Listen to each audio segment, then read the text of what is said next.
Hai, kali ini kita akan membahas saham Ultra Jaya Milk Industry and Trading Company, TBK, dengan kode saham ULTJ. Sebelum mulai jangan lupa untuk subscribe dan like ya agar tidak ketinggalan analisa saham terbaru.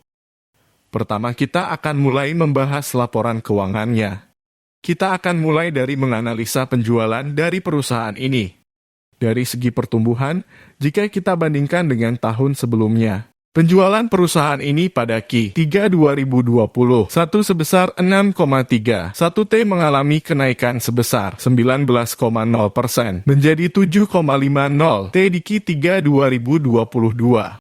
Ini merupakan tanda yang baik, apalagi jika perusahaan dapat mempertahankan kenaikan revenue atau penjualannya. Pertumbuhan penjualan tahun ini sebesar 19,0%, mengalami percepatan pertumbuhan jika dibandingkan rata-rata 3 tahunannya yang sebesar 7,7% per tahun.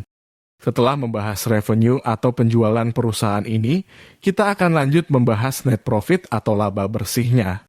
Jika kita bandingkan dengan tahun sebelumnya, laba bersih atau net profit perusahaan ini pada Q3 2021 sebesar 1,04 T mengalami kenaikan sebesar 15,56% menjadi 1,20 T di Q3 2022.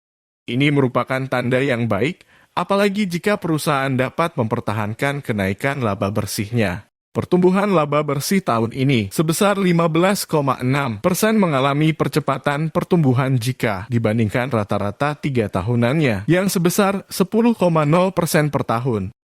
Setelah melihat dari sisi pertumbuhan penjualan dan laba bersihnya, sekarang kita akan menganalisa margin profitabilitas dari perusahaan ini. Kita akan menganalisa gross profit margin dan juga net profit marginnya. Yang pertama, kita akan membahas gross profit margin. GPM, perusahaan ini mengalami penurunan. Jika kita bandingkan dengan tahun sebelumnya 36,4% turun menjadi 33,8%. Penurunan GPM menandakan perusahaan tidak dapat mempertahankan biaya pokok penjualan atau COGS-nya. Sekarang kita lanjut ke rasio profitabilitas selanjutnya, yaitu net profit margin atau NPM. NPM perusahaan ini mengalami penurunan. Pada tahun lalu sebesar 16,4% turun menjadi 15,9%. Penurunan NPM bukanlah hal yang baik. Namun, jika kamu yakin penurunan NPM hanya sementara, maka tidak masalah. Sekarang kita akan membahas rasio terpenting yaitu return on equity.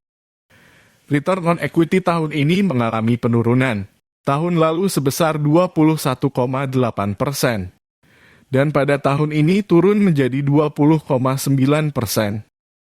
Return on equity dari perusahaan ULTJ ini sebesar 20,9% dan memiliki hutang yang rendah. Jadi perusahaan ini return on equity-nya menurut saya di atas standar. Sekarang kita akan beralih menganalisa kesehatan perusahaan yang banyak mengambil data dari neraca keuangan atau balance sheet. Dengan mengetahui kesehatan perusahaan, kita akan menjadi lebih tenang dan nyaman karena kita tahu bahwa perusahaan ini sehat dan jauh dari masalah atau kebangkrutan. Aset lancar atau aset yang dapat dicairkan dalam waktu kurang dari 1 tahun. Dapat melunasi seluruh liabilitas yang dimiliki oleh perusahaan, maka perusahaan ini bisa dikatakan sangat aman. Rasio liabilitas dibandingkan dengan ekuitasnya hanya sebesar 0,42 kali, nilai ini sangat rendah dan bisa dikatakan perusahaan ini aman. Sekarang kita akan menganalisa hutang berbunga dari perusahaan ULTJ ini. Rasio hutang berbunga dibandingkan dengan ekuitasnya hanya sebesar 0,27 kali tergolong rendah dan bisa dikatakan aman.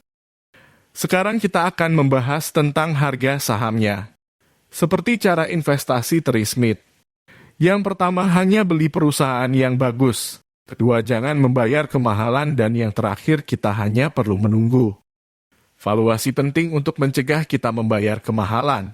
Menurut saya harga wajar perusahaan ini adalah 1.510 dan saat ini harganya ada di 1.355 sehingga memiliki margin of safety sebesar 10%. Saat ini margin of safety tidak terlalu besar. Saya akan mencari minimal 30%. Video ini bukan rekomendasi untuk membeli dan menjual sahamnya dan data yang disampaikan bisa saja salah. Jadi jangan malas untuk dicek kembali dan jangan lupa untuk subscribe dan like ya.